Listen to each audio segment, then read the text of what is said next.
We could start with Prosper, I suppose.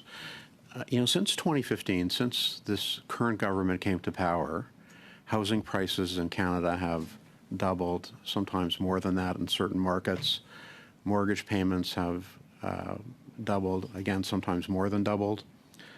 Inflation got up to 8% at one point, and although it's coming down now, the damage is done. Everything is more expensive, and it's really made basic necessities unaffordable. Interest rates went up faster than ever before, from basically almost 0 to 5%. There are homeless encampments all over the country, 10 cities. I had the mayor of Guelph here last fall, said when he got elected in 2014 there were no homeless in 10 cities in Guelph. Today there are 20. We know that millions of Canadians are lining up. By some reports, 2 million Canadians are lining up at food banks. And the Financial Consumer Agency of Canada has reported that the usage by Canadians of payday loans has gone up by 237%, from 1.9% in 2019 to 4.5% in 2022.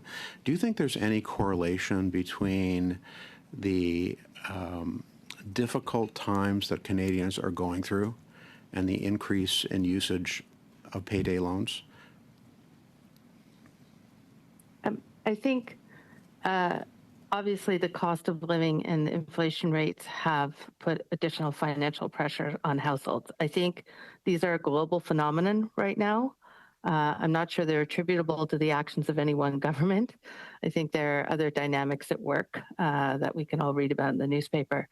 But I would say that if you look over the past 30 years, Canadian households have been increasing their debt loads and their savings levels have been dropping. So there are broader structural drivers that have been at work in Canada for decades that are causing households to become less and less financially resilient.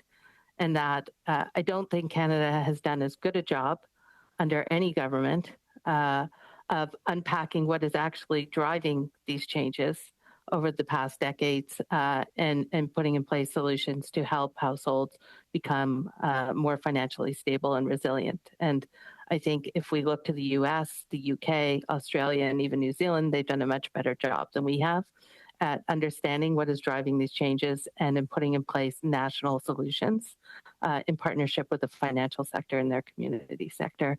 And I would encourage our government, whoever is in government, to be working in the same direction. Thank you.